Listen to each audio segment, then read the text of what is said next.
कहाँ लड़ रही है? चुप। अरे मम्मी ऐसी करे, मजाक में बोल रही है। अरे सीरियस ले लेती है तू। चुप रहो। 4 दिन से दौड़ रहा पटना नवादा है। कबूतरवा नहाए के फुर्सत नहीं होले तो ओकरा नहीं कर दिया है। ये बुढ़िया के देखो जूता रतिया धो लिया है। वो नहीं था। चुप रहो, हम बताते हैं।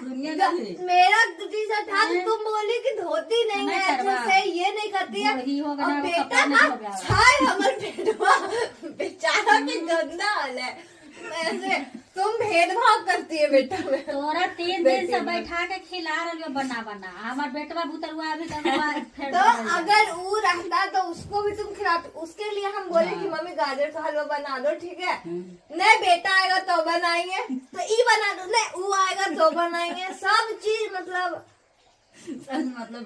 तो मम्मी बेटा बेटी में भेदभाव करती है ही ना। बेटा के देखो ना, एगो उजला टी शर्ट ले ले